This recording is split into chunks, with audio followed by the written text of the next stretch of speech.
Hola, bienvenidos y bienvenidas. Soy el doctor José Javier Mendoza Velázquez, soy médico especialista en psiquiatría. Hoy vamos a dividir nuestra presentación en dos temas. Les saludo, estoy en el estado de Tabasco, desde la ciudad de Villahermosa. Vamos a iniciar hablando sobre las determinantes sociales en la salud y posteriormente, en punto de las 5 de la tarde, el maestro Ulises Pineda hablará sobre la salud mental de las personas trabajadoras sexuales. Entonces, hoy vamos a tener esta presentación dividida en dos puntos. Ya ahorita vamos a presentar desde el estado de Tabasco y Luisito se va a encargar de presentar, de ir llevando mi presentación. Entonces, demos inicio, por favor. Bueno, antes que nada, muchas gracias por mantener el interés en esta iniciativa. Les repito, mi nombre, soy el doctor José Javier Mendoza Velázquez. Vamos a dar inicio a esta presentación hablando sobre las determinantes sociales de la salud mental en México. Avanza, por favor, la primera diapositiva, por favor, Luis. Quizás valga la pena, cuando hablamos de determinantes sociales de salud, hablar de un punto que es muy importante. ¿A qué nos referimos con salud? Cuando hablamos de salud mental, hablamos de un elemento que ha sido muy constante y es la palabra bienestar. La Organización Mundial para la Salud ha determinado que salud mental no es únicamente la ausencia de enfermedades mentales, sino además la posibilidad que tiene el individuo de darse cuenta de sus circunstancias y aprovechar sus condicionantes para poder ser productivo en el contexto de su sociedad. Cuando hablamos de salud, hablamos de un hecho social producto de una circunstancia que no es únicamente, como habíamos mencionado, la ausencia de una enfermedad, sino también estamos hablando de un hecho social, económico y cultural que se da para una población en determinado momento y en determinado lugar. Entonces, salud es un fenómeno social que refleja el grado de satisfacción colectiva de las necesidades de una población. Entonces, bueno, ante esto, no podemos hablar exclusivamente de que lo que nosotros llamamos salud sea un contexto exclusivamente biomédico. Tiene que ver con muchas más situaciones. Y pues bueno, se basa igualmente en la resiliencia y conlleva la inclusión social, la participación, el empoderamiento, significa la adaptación, significa la respuesta, el control de los retos, el control de los cambios. Dame la siguiente diapositiva, por favor, Luis. Cuando hablamos de determinantes de la salud, esto es un área que se convierte, que se hizo muy importante de manera particular con la llegada de la pandemia.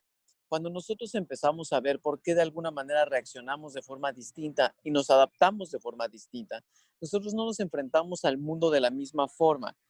Cuando hablamos de determinantes de la salud, hablamos de ese conjunto de factores complejos que al actuar de manera combinada determinan los niveles de salud de los individuos y de las comunidades.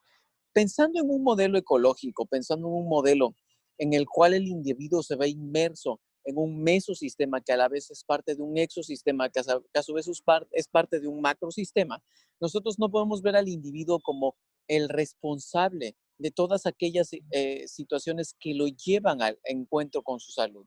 Estamos hablando de que el individuo expresa o está inmerso en una serie de factores complejos que al actuar de manera combinada van a determinar los niveles de salud de este individuo y también a la vez de las comunidades en general. El individuo forma parte de una comunidad que lo determina, pero a la vez la comunidad forma parte de un mesosistema que a su vez forma parte de un macrosistema. Y esto también va determinando a la comunidad que a su vez determina al individuo. Los factores personales como sociales, económicos, ambientales que determinan el estado de salud de los individuos es a lo que nosotros llamamos determinantes de la salud. Dame la que sigue, por favor. Este concepto no es un concepto nuevo. Si bien ha cobrado mucha importancia, como mencionaba, con relación a la pandemia, ustedes habrán visto que la publicación anterior es temprano, ya en los 2000 de los consensos de salud pública canadienses. Sin embargo, en la evolución del concepto de determinantes ha ido cambiando a lo largo del tiempo. Cuando nosotros pensábamos en salud desde un punto de vista muy biologicista. A finales del siglo XIX, la concepción biologicista hablaba propiamente de que el medio externo no tenía que ver directamente con el contexto de la salud del individuo. Este equilibrio que se daba propiamente conforme fue evolucionando a lo largo del tiempo, nosotros no podíamos entender por qué mucho de la comprensión propiamente del fenómeno de la infección, del fenómeno de la interacción del medio ambiente con el individuo, es lo que daba como origen, como resultado a la salud. Sin embargo, ya hacia el siglo XX, hacia mediados del siglo XX, el modelo ecológico que Bronfenbrenner logra trata de entender un poco más este equilibrio que ocurre dentro del medio ambiente a través del huésped en combinación con algún agente. El individuo propiamente está inmerso en un medio y su convivencia en este medio es lo que va a permitir que el agente tenga una interacción propia con el individuo, ¿no? Tomemos como ejemplo la participación del SARS-CoV-2. Cuando nosotros hablamos del SARS-CoV-2, de alguna u otra manera, el individuo está determinado por muchas de las condiciones de su ambiente para poder propiciar o no la infección por SARS-CoV-2 que da origen a la COVID-19. De manera particular, en este concepto, en el modelo ecológico, cuando nosotros nos vemos inmersos en algunas condiciones que favorecen los procesos inflamatorios, estamos más proclives a cursar con los síntomas que normalmente nosotros relacionamos con la COVID-19. El individuo de alguna forma que está sometido, tomemos como ejemplo esto, a algunos síntomas de ansiedad, es probablemente más proclive a la vivencia de los síntomas de la inflamación. Esta persistencia o esta permanencia de los síntomas de la inflamación hace que el individuo tenga más facilidad para el infectarse por el SARS-CoV-2. Y esta posibilidad o cuando el SARS-CoV-2 entra al huésped, el huésped nuevamente manifiesta mayores datos de inflamación, lo cual hace que esto sea todavía una cadena un poco más difícil de eliminar. Entonces, el concepto en el campo de la salud actualmente en este proceso y en esta evolución de los puntos, de los determinantes, viene dividido en diferentes puntos, ¿no? La salud no es exclusivamente el contexto individual, sino es cómo todos estos elementos van a intervenir para que el individuo alcance el equilibrio. Y estos elementos no son elementos puramente biológicos, tienen que ver con el medio ambiente, con el estilo de vida, con la parte biológica humana y con los sistemas de la organización de la atención en salud. Toda esta suma de elementos es lo que nosotros llamamos determinantes sociales de la salud. Este momento, más bien, determinantes de la salud. Estas determinantes pueden ser debidas al medio ambiente, que pueden ser tanto físicas, químicas, biológicas, psicosociales, pero también culturales. Estos elementos psicosocioculturales determinan propiamente el concepto de la prevalencia y de la permanencia de la salud. Sin embargo, hay otro elemento muy importante que tiene que ver con los estilos de vida. La toma de decisiones, los hábitos de vida, particularmente se convierten en importantes, ¿no? En algún momento dado alguien me preguntaba cómo era posible si todos sabíamos qué ocurría cuando empezábamos a consumir sustancias, ¿por qué tomábamos la decisión si ya sabíamos cuál era el final de todos estos puntos, ¿no? Al final del día es cierto, ¿no? Esto que nosotros llamamos epifenómeno se va acumulando a lo largo del tiempo. Nosotros nacemos con una vulnerabilidad y esta, a través de los diferentes estilos de vida, va potenciando o no la aparición de algunas otras circunstancias. En el contexto de la biología humana, hay un punto importante que tiene que ver con las vulnerabilidades que son inherentes propiamente y que van pasando a lo largo de nuestro desarrollo. O sea, nosotros nacemos con una carga genética, con una herencia genética que se convierte en nuestro primer factor distal para alcanzar o no una enfermedad. Ya una vez que nosotros tenemos de alguna manera esta vulnerabilidad, tenemos una mayor susceptibilidad que el resto de personas para cursar con una condición. Sin embargo, esto no necesariamente significa que la vamos a presentar. Conforme vayamos cursando el resto de nuestra línea de vida, desde nuestra infancia, el desarrollo de nuestro sistema nervioso, nuestra adolescencia, hasta nuestro envejecimiento, van a determinar nuestra salud. Es otra de estas determinantes, el momento en el que nos encontramos en la línea de vida. Y también los sistemas internos complejos y la forma en la que están funcionando. Conforme vamos pasando a lo largo del tiempo, a lo mejor probablemente nuestro sistema nervioso central va avanzando a lo largo del tiempo hasta alcanzar un proceso de madurez, pero posteriormente va alcanzando un proceso de envejecimiento que va a comprometer la forma en la que alcance el equilibrio. Y por último, dentro de estas determinantes de la salud, estamos hablando de los sistemas de organización de la atención de la salud. Esto es la capacidad que tiene el individuo de acceder a los sistemas que previenen que se enferme, que promueven la salud y que brindan la atención. Entonces, esta suma de todas estas circunstancias es la que de alguna manera termina por relacionarse con estos sistemas de organización que favorecen de alguna manera la recuperación propiamente de la salud. Y en este punto estamos nuevamente hablando, ¿no? Estamos hablando de términos que desde los 70 se han ido tratando de posicionar dentro de las necesidades de la conservación de la salud. Dame la siguiente. En el contexto de la salud mental, debemos partir del hecho de que no podemos hablar de que la salud exista como tal si la salud mental no existe. Y esto ha sido un punto de mucha controversia a lo largo del tiempo. Nosotros, como que de alguna manera, el doctor Miguel Malo algún día me decía, ¿no? Cuando nosotros nos enfermamos de algo, como por ejemplo, no sé, un riñón, tú dices, oye, doctor, aquí está mi riñón, compónmelo y ya luego me lo regresas. Y es como muy fácil de ver el concepto de pérdida de la salud en ese momento. Cuando se trata de la pérdida de la salud mental, esta situación cambia. Cambia principalmente porque nosotros no la podemos situar en un elemento interno fácil de entender. Sin embargo, esta circunstancia empieza a cambiar a lo largo del tiempo y se empieza a manifestar con diferentes cosas. A veces nosotros, en lugar de entender la salud mental o los problemas de la salud mental, los relacionamos con algunos de los síntomas físicos que de alguna forma sí podemos entender, como la taquicardia, como lo que nosotros podemos denominar ansiedad.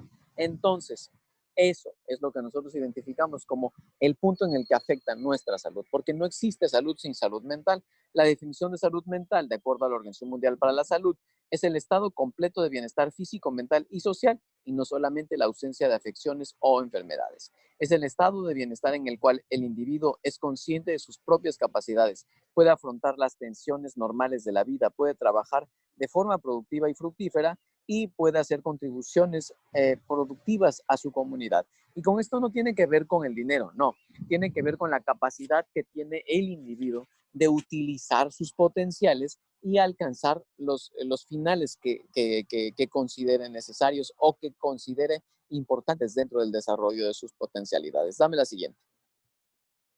Es primordial trabajar para lograr condiciones adecuadas para que todas las personas puedan alcanzar un nivel óptimo de bienestar y considerar las circunstancias familiares, sociales y comunitarias con las que cuenta una persona y todas sus experiencias son puntos altamente importantes para conservar la salud y a esto es a lo que nosotros llamamos determinantes sociales. Dame la siguiente. Entonces, determinantes son las circunstancias en las que las personas nacen, crecen, trabajan, viven y envejecen, incluido el conjunto más amplio de fuerzas y sistemas que influyen dentro de las condiciones de la vida cotidiana. Avanza a la siguiente, por favor, Luis.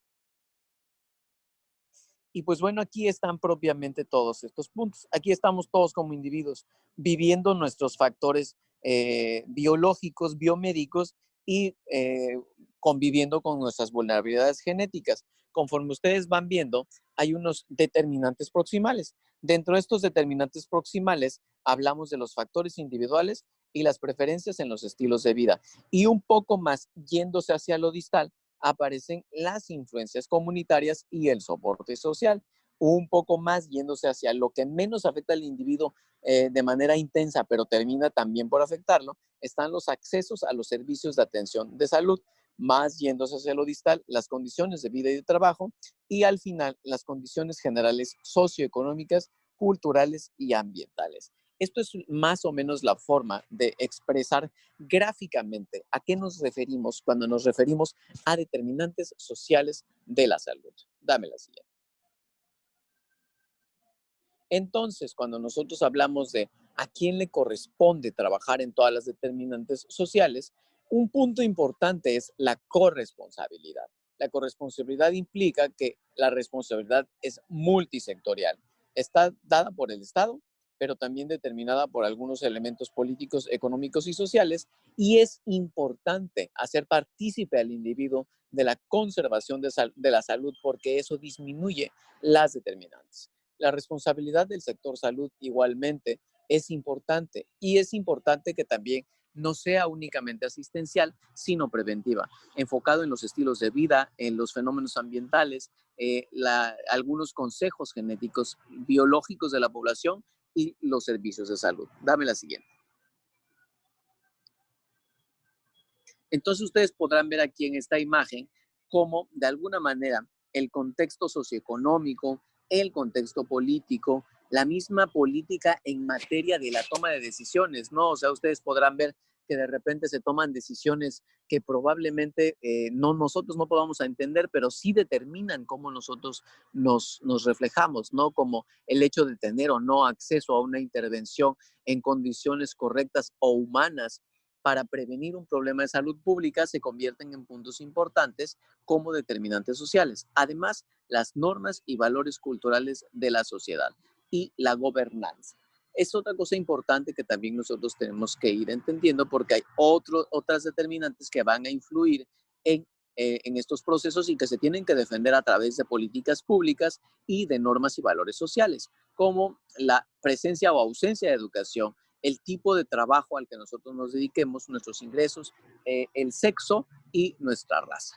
De la misma manera, igualmente, esto va a determinar muchas circunstancias que unidas a las capacidades o a los elementos del sistema de atención en salud van a favorecer o disminuir esta posibilidad de brindar adecuada y orgánicamente, de forma equilibrada, la salud y el bienestar. Y esto de alguna manera es lo que nosotros llamamos determinantes sociales de la salud o inequidades en materia de salud. Dame la siguiente. Entonces tenemos determinantes que pueden ser biológicas, determinantes que pueden ser ambientales, determinantes que dependen de los servicios y sistemas de salud y otras determinantes sociales, económicas y culturales. Dame la siguiente. Dentro de estas determinantes biológicas, habíamos hablado de manera importante que es bueno que nosotros sepamos algunas cosas, ¿no? Como el elemento genético con el cual de alguna manera convivimos y para lo cual es importante que sepamos cuál es nuestro historial, si hay alguna vulnerabilidad contra la que tengamos que ir modificando algunos factores. El trabajo a lo largo de la línea de la vida, en todo el ciclo que ocurre dentro de nuestro tránsito desde la infancia hasta el envejecimiento y también el estado de los sistemas del organismo. Dentro de los determinantes ambientales están aquellos que determinan la epigenética, el ambiente, la nutrición y el estrés. Dentro de los sistemas de salud, la capacidad del sistema de proveer servicios de salud, la existencia de los niveles de atención, los recursos y la especialización. Y dentro de los elementos culturales están algunos aspectos culturales, los estilos de vida, la discriminación, ingresos económicos, abuso de sustancias, sedentarismo, estrés, alimentación, sexualidad y religiosidad. Dame la siguiente, por favor. Entonces, algunas determinantes más comunes y que más hacen efecto dentro de la salud mental mexicana son, por ejemplo, la pobreza. Hablamos de pobreza cuando hay condiciones inadecuadas de vida, bajo el nivel educativo, alimentación, acceso a los servicios básicos y carencias de la protección social. Esto al final del día puede favorecer o determinar la presencia de enfermedades infecciosas o enfermedades por carencia. También sobre el contexto del desarrollo, pueden de alguna manera el proceso de ser un deterioro producido por el hombre sea a través de la contaminación ambiental, el tráfico vehicular, el estrés o los hábitos alimenticios y favorecer o determinar la aparición de enfermedades crónicas y degenerativas. Y el contexto de la inestabilidad social, que por ejemplo la inestabilidad y la inseguridad por carencia de tierra, vivienda o ingresos puede generar inestabilidades sociales o enfermedades sociales. Dame la siguiente. ¿Y qué tanto esto importa? Porque es importante que nosotros seamos conscientes de nuestras determinantes sociales y qué tanto, de alguna manera, podemos de alguna forma nosotros tratar de afectar sobre esto. Acá podemos ver la gráfica de pastel que está del lado izquierdo de la pantalla, cómo el sistema de atención sanitario, el medio ambiente y los estilos de vida prácticamente son el 90% de lo responsable de nuestros problemas de salud.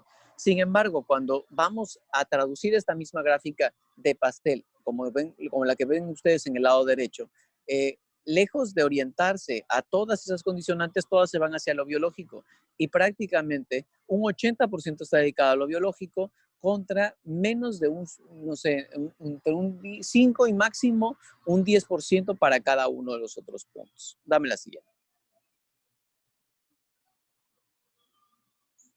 Entonces, una de las principales cosas que tenemos que ir cambiando tiene que ver con cambiar nuestra forma de ver la salud. La salud debe tener un enfoque inclusivo, basado principalmente en las personas como sujetos de derecho, en pro de la construcción de paz, en pro de la regulación de los hábitos familiares y de la misma manera, a través de la perspectiva de género, lograr eliminar los procesos de inequidad y de desigualdad y también la activación física, las políticas de migración para alcanzar a las personas en mayor necesidad y los problemas o la conexión, digámoslo así, con los procesos culturales que nos puedan ayudar. Dame la siguiente. Esto que ustedes ven son los objetivos de desarrollo sostenible. No es necesario, y digo, no quiero darle demasiado espacio a esto para que esto no confunda un poco más, pero es importante ver que a lo largo de la línea de la vida del individuo se van sumando factores que por presencia o por defecto van a terminar por conceptualizar el riesgo para desarrollar algún proceso de enfermedad. Dame la siguiente, por favor. Dame la siguiente igualmente.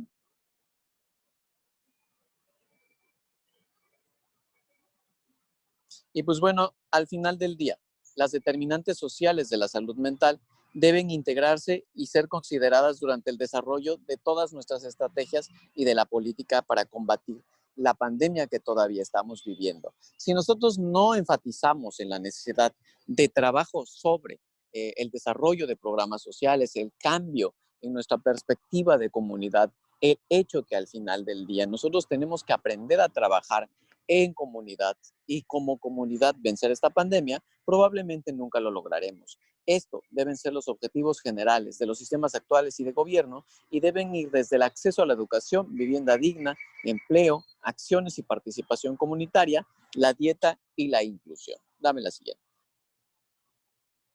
Y pues bueno, con esto voy a dejar el foro. Y bueno, igualmente si existiera algo que quisieran comentar, lo podemos comentar. Y si no, igualmente los invito a continuar. El día de hoy tenemos el gusto de que nos acompañe nuevamente el maestro Ulises Pineda Miranda. Él es licenciado en Comunicación Social por la UAM Xochimilco. Cursó la especialidad en Educación Integral de la Sexualidad también, en la Universidad Pedagógica Nacional y es pasante de la maestría en Comunicación por la UNAM.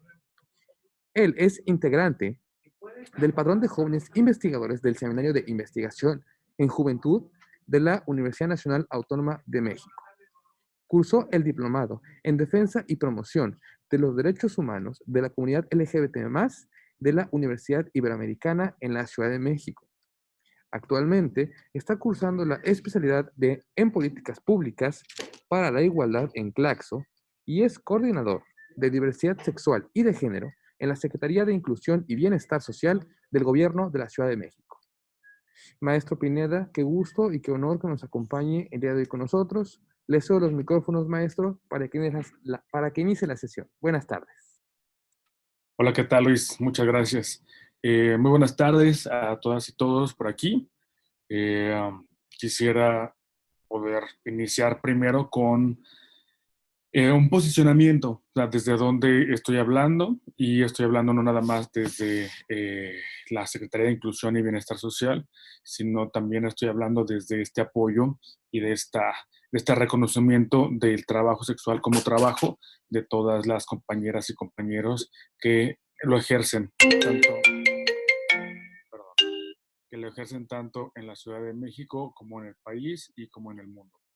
Esto es muy importante porque a partir de este posicionamiento es que entonces podemos entablar esta conversación, ya que no es únicamente hablar de lo que sucede, sino también de las actividades que estamos teniendo aquí a favor de estas poblaciones.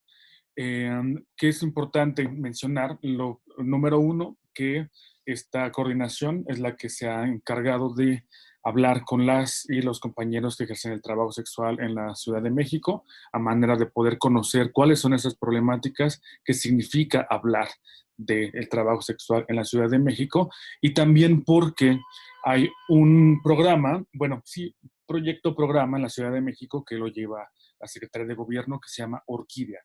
Orquídea es la primera acción institucional que reconoce el trabajo sexual como trabajo, y es una mesa interinstitucional que se desarrolla desde el gobierno de la Ciudad de México para poder atender y tener servicios para las personas que ejercen el trabajo sexual. Orquídea, este programa se desarrolló y se creó primero en el 2019. Eh, Como les comento, es la primera acción que se hace oficial, institucional, para reconocer el trabajo sexual. Y esto es muy importante porque durante muchísimo tiempo, como lo veremos en un momento más, el trabajo sexual ha sido hiper estigmatizado y también criminalizado. Entonces, a partir de aquí, del posicionamiento que tenemos como institución, del reconocimiento del proyecto Orquídea como esta primera acción de reconocimiento y atención al trabajo sexual, pues entonces es por ello que estaremos hablando en este tema. Entonces, ahora, esto que les vamos a presentar el día de hoy, una disculpa por las fallas técnicas, mis fallas técnicas en cuanto a mi presentación, hubo una problemática. Sin embargo, lo que vamos a poderles mencionar es qué es lo que está pasando en la Ciudad de México en cuanto al trabajo sexual, ¿no? Número uno es que vamos a hablar de que casi 4 de cada 5 personas trabajadoras sexuales no tienen ninguna afiliación al sistema de salud y seguridad social. Una proporción significativa de mujeres cis encuestadas desconocen la oferta y los requisitos del sistema. ¿De qué estamos hablando? De personas, de mujeres cisgénero. Las mujeres cisgénero son las mujeres que han sido asignadas mujer al nacer y que así se reconocen en lo largo de su vida. Hay una diferencia entre las mujeres cis, quienes han sido asignadas al nacer mujeres, y que hay una identificación corporal, identitaria y etcétera, y las mujeres trans. Las mujeres trans son personas que fueron asignadas hombres al nacer y tuvieron en algún momento de su vida una transición, y es que actualmente se les va a reconocer como mujeres trans. Esta transición cada vez está siendo a más corta edad, pero esto varía mucho, tiene muchísimas complejidades el tema de la transición. Sin embargo, ahorita solo nos vamos a quedar en que vamos a reconocer como mujeres cis y como mujeres trans en el trabajo sexual. Una acotación muy importante es que no vamos a poder hablar en este momento de hombres que ejercen el trabajo sexual porque hay muchísimas limitantes y casi no hay hombres que hablen del trabajo sexual como hombres. A pesar de que haya mucho ejercicio del trabajo sexual en los varones, hay muy pocos quienes se reconocen como trabajadores sexuales, y eso hay un sesgo importantísimo en los datos que les voy a mostrar. Entonces, bueno, en el caso de las mujeres trans, la primera barrera tiene que ver con su nivel de ingresos. Muchas mujeres trans vienen de otros estados de la República por diversas problemáticas. La primera es porque les corren de sus casas, porque al no reconocerse como varones, al desmontar el privilegio masculino y al no querer reconocerse o identificarse como hombres, y al identificarse como mujeres y al hacer la transición, entonces son corridas de sus casas, y el primer espacio en el cual pueden corresponder a que puede ser un espacio, digamos, seguro, un territorio de derechos, pues es justamente la Ciudad de México. Número dos, en esa falta de reconocimiento como mujeres en ciertos estados, cada vez hay más estados que están reconociendo el cambio de identidad, pero quienes no provienen de esos estados, entonces no nada más siempre se les va a considerar como varones, perdón, sino que entonces eso implica que puedan y que tengan que emigrar a la Ciudad de México.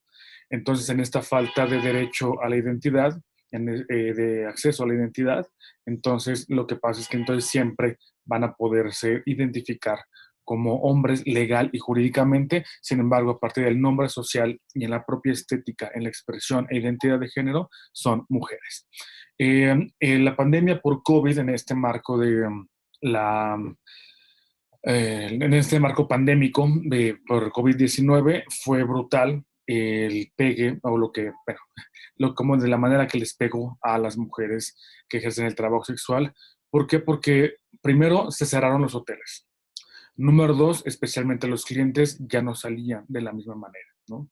Era cada vez menos la cantidad de trabajo que tenían. Y número tres, si no había acceso, no había dinero por parte de los clientes y tampoco había los espacios en los cuales podían trabajar, que son los hoteles, entonces tenían que irse a vivir entre ellas mismas a otros espacios y no había dinero. Entonces, por otro lado, es que tampoco las organizaciones, por el tema de COVID, tampoco salían de la misma manera a poder apoyar a las personas que ejercen el trabajo sexual. Esto que implicó que no había condones. No sé si sepan, pero una de las grandes acciones que tiene sociedad civil para con las personas que ejercen el trabajo sexual es poder otorgar condones internos y condones internos y externos, principalmente externos, para poder tener este tipo de seguridad en términos de derechos sexuales. Y esto se vio también limitado por la falta de estos insumos para las personas que ejercen el trabajo sexual. Por lo mismo, también hubo alguna problemática en cuanto a lo que tiene que ver con el apoyo comunitario entre ellas mismas. ¿Qué fue lo que pasó? Ellas tuvieron que atenderse de otras formas a manera de que pudieran extender sus redes de apoyo. Como a muchos y a muchos nos pasó en la pandemia, nos sigue pasando en la pandemia, nuestras redes de apoyo se vieron limitadas, se vieron incluso disminuidas, debilitadas o incluso se rompieron las redes de apoyo. ¿Esto qué significa? Que nuestras redes de apoyo no nada más son las personas en las cuales confiamos, con las cuales vivimos o en las cuales nos podemos ver soportadas a partir de que nos suceda algo, que podamos experimentar algo, sino que las redes de apoyo también son las instituciones. Y como lo sabemos, las instituciones, especialmente de salud, se vieron desbordadas. Y si estamos viendo que hay una población totalmente marginada, que son las personas que ejercen el trabajo sexual, entonces todavía se ven doble o triplemente marginadas. Esta encuesta que le estoy hablando implica que nos mencionan que el 11% de estas mujeres empezaron a ejercer el trabajo sexual o ingresaron a esto a causa de la pandemia por COVID-19. Estos son los dos motivos principales por la cual se redujeron los ingresos en su trabajo habitual o incluso perdieron definitivamente su empleo. Es importante notar que las mujeres cisgénero que regresaron al trabajo sexual o empezaron a ejercerlo a partir de la crisis sanitaria se encontraban en un estado avanzado de su ciclo vital. A esto que mencionamos, a que son próximos a los 40 años o personas mayores.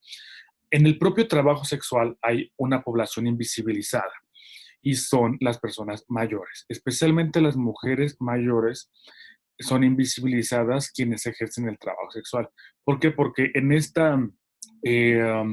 esta idealización o romantización del trabajo sexual que tiene que ser cada vez más jóvenes, que deben de tener cierta estética y cumplir con ciertos parámetros de belleza, pues evidentemente las personas mayores que no cumplen con estos cánones se ven todavía relegadas, pero sin embargo tienen todavía un trabajo sexual activo. Pero la crisis sanitaria las llevó a estar en otros espacios, a poderse vincular y a incluso tener que realizar otro tipo de estrategias en el trabajo sexual, como lo son las redes sociodigitales. Utilizaron WhatsApp, Instagram, Twitter o páginas propias, digamos, independientes, para poderse anunciar, ya que la calle en la pandemia por COVID, que actualmente continuamos en ella, se vio limitada para poder ejercerlo en las calles.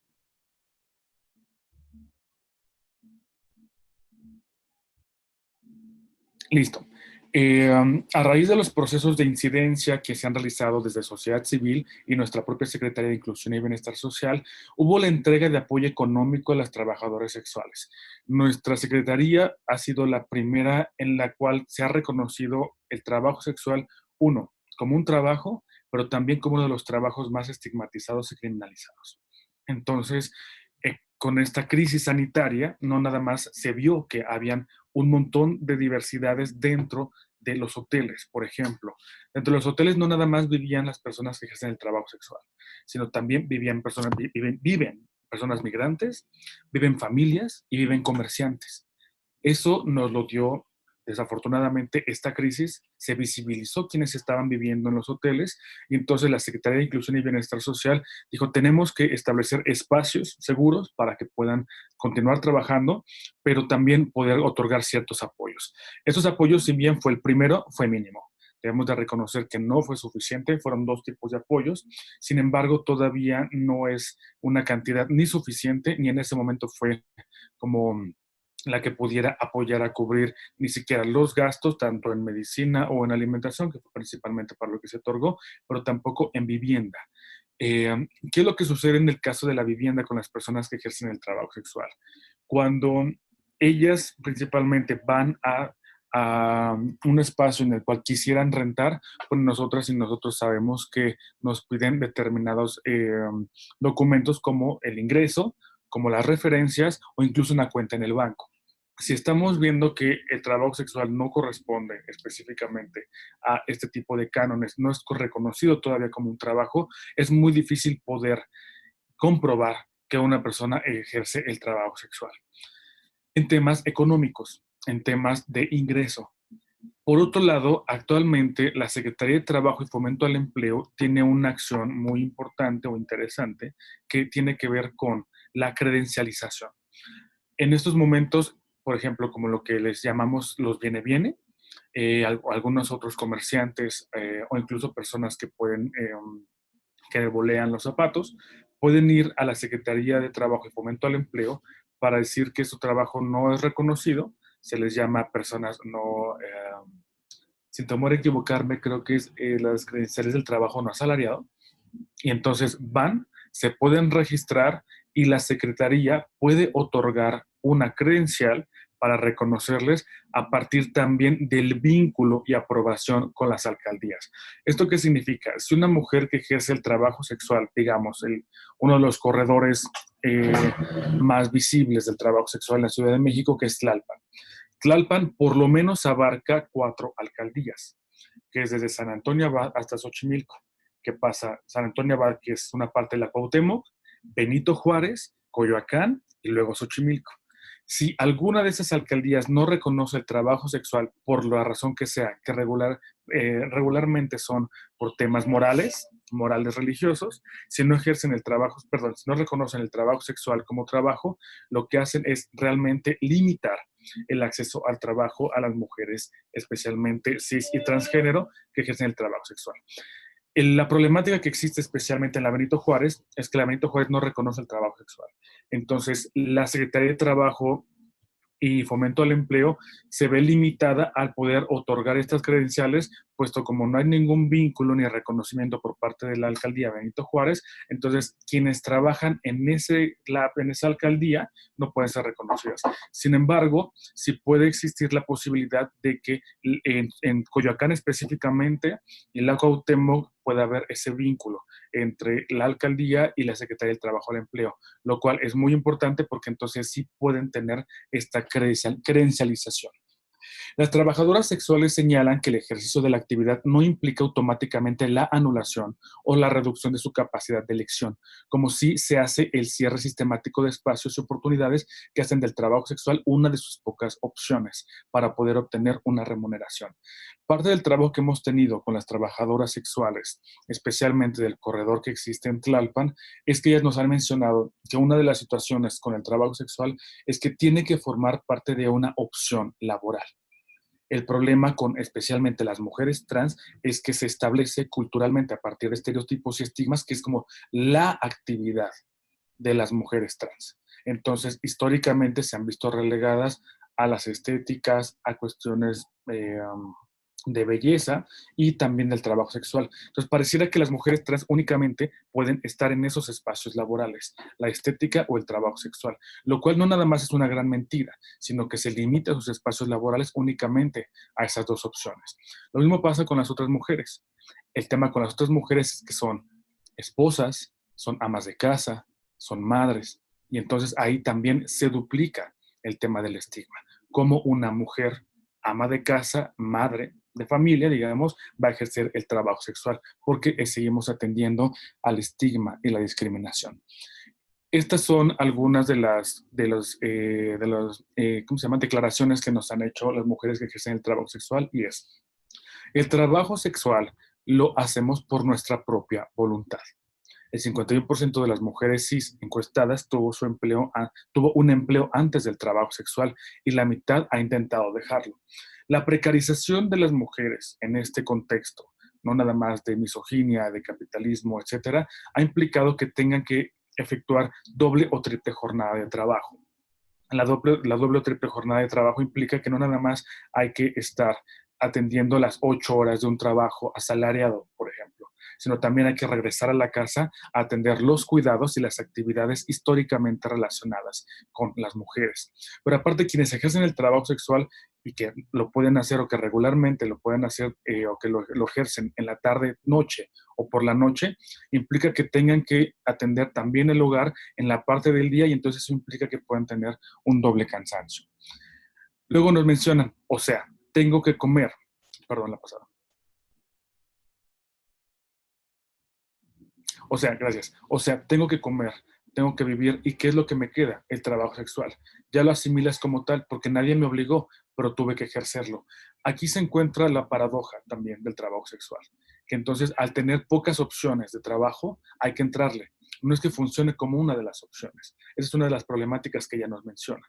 Entonces, más de la mitad de las mujeres trans ha intentado dejar el trabajo sexual, pero tienen 5 veces más probabilidades de sufrir rechazo o discriminación. Eso es fundamental. La experiencia de las mujeres trans en el trabajo sexual implica que, por ejemplo, si históricamente hemos pensado que las mujeres trans no son mujeres por determinadas características físicas, biológicas o fisiológicas, entonces van a cargar todavía con esa discriminación y con ese rechazo.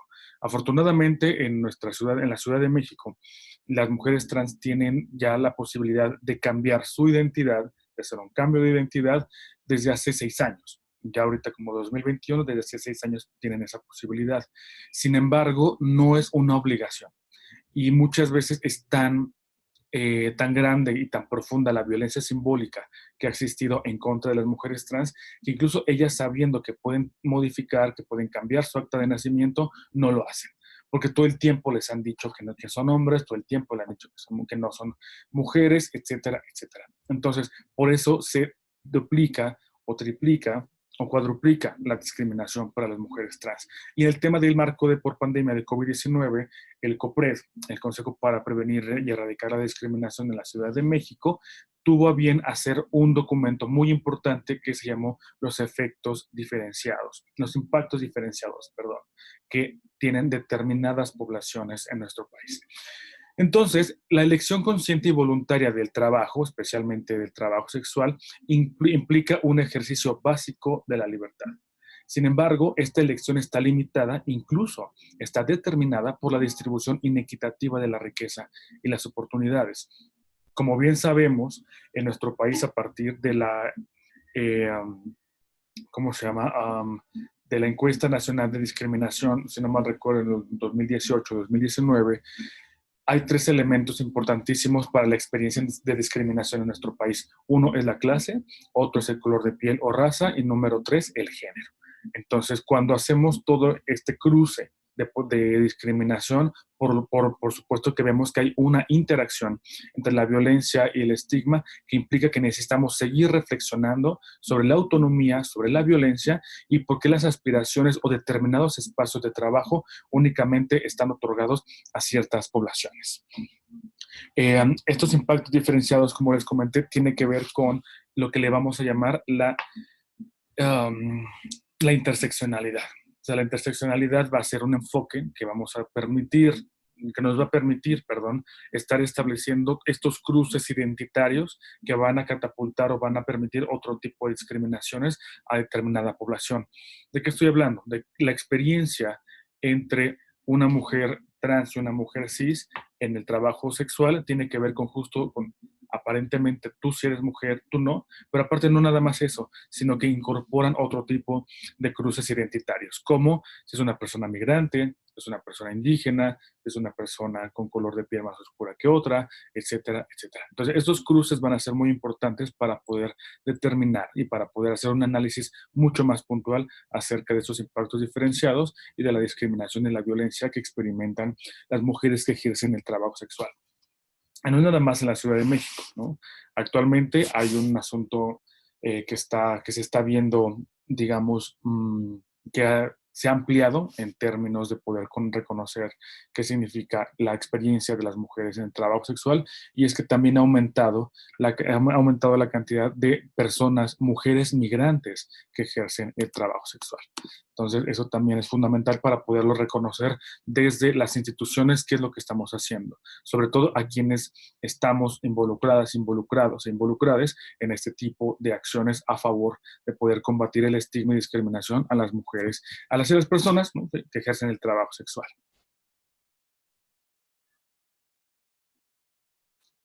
Luego vamos a poder reconocer que nuestras interlocutoras en este trabajo en el cual hemos participado tiene que ver con que la edad promedio del grupo de mujeres cis son de 39 años, ¿no? El grupo de mujeres trans de 37, y el 10% de estas mujeres respondió que hablaba una lengua indígena. Se indicó que el trabajo sexual en promedio se inicia a los 23 años y las mujeres trans en los 21.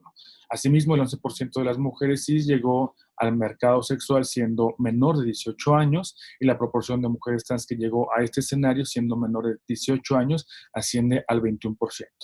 Digamos, una quinta parte de las mujeres trans que inician el trabajo sexual son menores de 18 años. Las mujeres de la muestra que afirmaron haber empezado a ejercer el trabajo sexual en estados avanzados tiene que ver con que el 17% lo hizo teniendo 30 años o más. Hay un caso muy extremo que es a partir de los 58 años, y por su parte el 10% de las mujeres trans empezó a ejercer el trabajo sexual teniendo 30 años o más. Aunque hay un caso, por llamarlo así, extremo, más bien es uno de los casos que son clave, es que para este grupo, ese caso avanzado aparentemente fue de 37 años. Y el 57% de las mujeres cis y el 76% de las mujeres trans tienen dependientes. ¿Eso qué significa? Que hay personas que están sujetas al trabajo sexual para poder continuar con su ciclo vital de vida, en el cual el ingreso que puedan tener estas mujeres es fundamental para los cuidados o la atención de las otras personas. Por eso les llaman dependientes. La mayoría cuenta con la secundaria, ¿no? Hay únicamente el 6%, 9% cuenta con preparatoria, y el 60%, perdón, el 67% de mujeres trans y 42% de mujeres cis requieren y desean aumentar su nivel educativo, pero solo la mitad de estas mujeres trans y solo una de cada 3 mujeres cis ha hecho un esfuerzo por materializar dicho anhelo. Actualmente hay organizaciones de la sociedad civil como Casa de las Muñecas Tiresias, como la Red de Personas Trans por el Derecho a la Libertad, si mal no recuerdo, están ahí en Iztapalapa. Actualmente, a partir de la institucionalización de determinadas acciones, lo que han podido es establecer vínculos, convenios y acciones muy puntuales para que las mujeres puedan acceder a su derecho a la educación. Desafortunadamente, muy pocas han podido ingresar a la universidad, pero por lo menos la educación básica ha sido uno de los espacios en los cuales se han más podido acceder. Eh, este proceso se ha visto interrumpido, desafortunadamente, pero también les ha impedido poder llegar a más mujeres que ejercen el trabajo sexual a partir de la pandemia. Y como lo mencionamos, el 71% de mujeres encuestadas dijo residir en una vivienda alquilada y el 14% en un hotel. En el primer semestre del 2020, posiblemente al menos una de cada de las trabajadoras sexuales encuestadas se quedó sin hogar. Porque si hacemos esta relación, este vínculo entre no nada más la falta de vivienda y que tienen que estar alquilando y que tienen que estar rentando cuartos o habitaciones de los hoteles, también implica que estas mujeres hayan venido de otros estados de la República. Incluso muchas de ellas, a partir del marco de la pandemia por COVID-19, tuvieron que regresar a sus espacios a sus lugares de origen y tuvieron que acompañarse de otro tipo de acciones y de espacios laborales para poder solventar lo que ya no pudieron obtener aquí en la Ciudad de México por la falta de trabajo.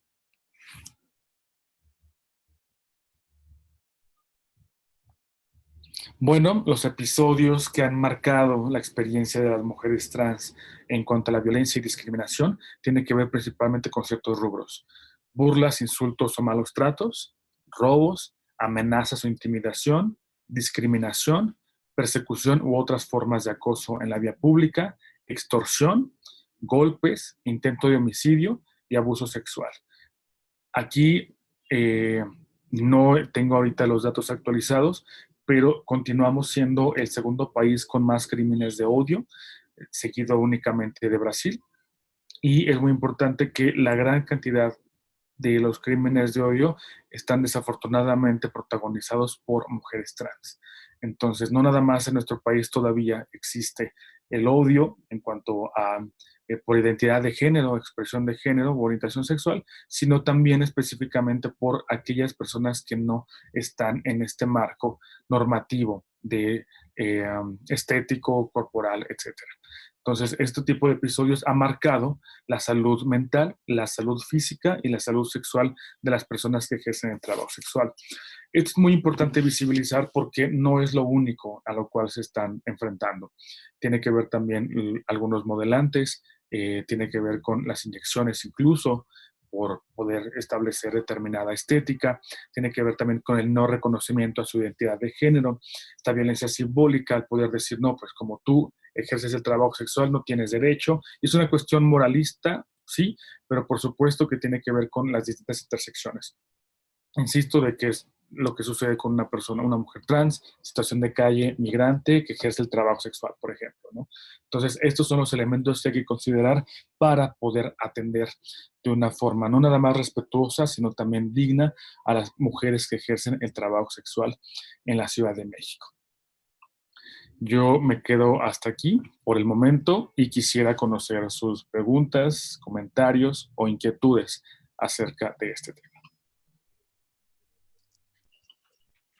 Perfecto, muchas gracias, maestro Ulises. Les recordamos a los participantes que es una sesión a micrófono abierto, por lo que ustedes quieren hacerle alguna pregunta, algún comentario, lo pueden hacer desde el chat o levantando su mano y nosotros les activaremos su micrófono.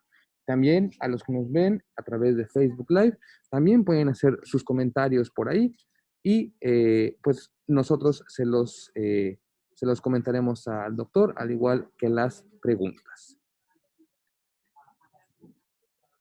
En lo que generan las preguntas, quisiera también puntualizar, no nada más que, como en un inicio, que estoy hablando desde la institución y que es los trabajos que hacemos por ellas, sino que también actualmente en la Ciudad de México el trabajo sexual está en un limbo.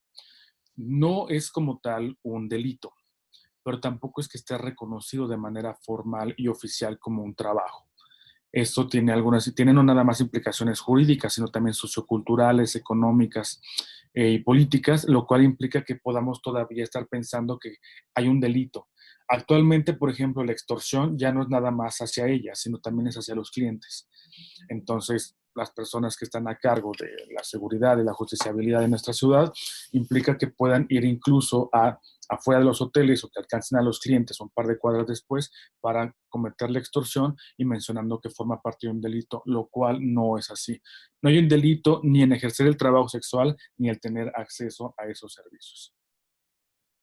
Perfecto, maestro, muchas gracias. Aquí tenemos una pregunta y un comentario que surgió.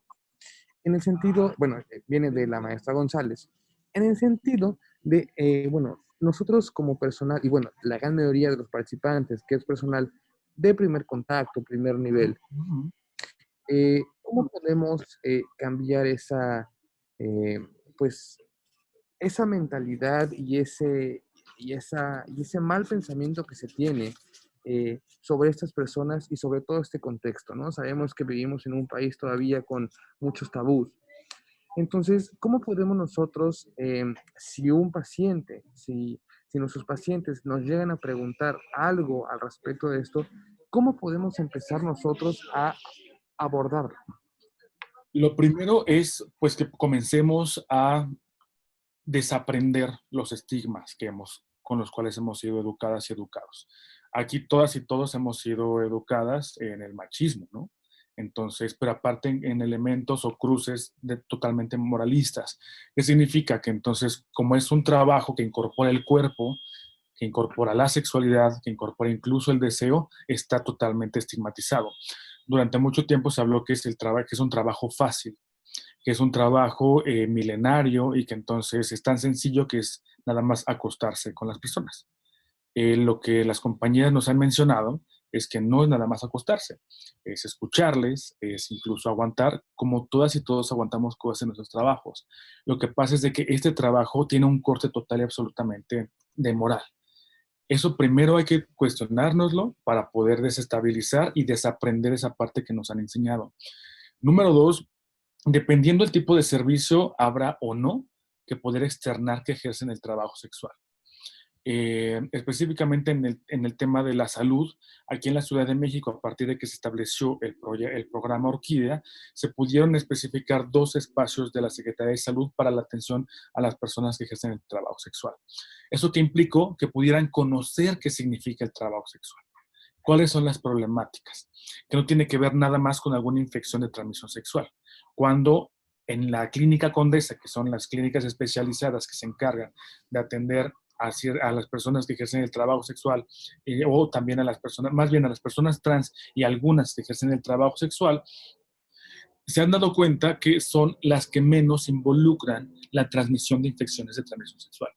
Pensamos que por ser trabajadoras sexuales son como el foco de infección y no es así. Son las primeras que están atendiendo, se atienden a partir de del derecho a la salud y sí también de los derechos sexuales. Entonces hay que estar eliminando estos estigmas. Número uno. Número dos, no tendría por qué haber motivo de discriminación o de otro tipo de trato en cuanto al trabajo sexual. Lo que sí implica con las mujeres trans, por ejemplo, es que en caso de que nosotras y nosotros estemos moviendo en nuestro prejuicio, en nuestros estigmas y en ciertos estereotipos que quizá estamos viendo algo que nos parece ser que es un hombre, pero nos dice que es mujer, que es Laura, tendremos que atender y priorizar la atención con el principio pro persona. Si para mí me dice que, no para mí, si me está diciendo que es Laura, es Laura. Si en su identificación vemos que el nombre jurídico es un nombre de hombre, por decirlo así, un nombre masculino, más bien de hombre, perdón, tendríamos que priorizar el nombre social. ¿Por qué? Porque como les menciono, hay algunos estados de la República que todavía no se puede hacer la modificación. Y si en la Ciudad de México bien se puede hacer, tampoco es que se les tenga que obligar que tengan que hacer ese cambio de identidad. Entonces, si vemos que hay una contradicción entre el nombre jurídico en la identificación y el nombre social que ella me está externando, prioricemos el nombre social. Actualmente hay algunas dependencias que tienen experiencias con mujeres trans que lo que hacen es decir, tenemos un nombre jurídico y tenemos un nombre social. En nuestra comunicación y en la atención digna y respetuosa hacia nuestras poblaciones, vamos a priorizar el nombre social. No es lo mismo preguntar, hola, ¿cuál es tu nombre? ¿Cómo te llamas? ¿Cómo te gustaría que te diga? ¿Cómo te gustaría que me refiera a ti? A que le digamos, ¿y tú qué eres? ¿No? Eso definitivamente no es válido, porque estamos no nada más violando, sino que también estamos incurriendo en un acto discriminatorio. Entonces, como personas servidoras públicas, tenemos que atendernos a partir de ciertos marcos jurídicos que tenemos, ¿no? Tenemos una ley federal contra la discriminación, una ley local, tenemos en la Ciudad de México, en el artículo 11, los grupos de atención prioritaria, ¿no? Implica que podamos entonces atender de otro tipo de forma a nuestras poblaciones, etcétera, etcétera.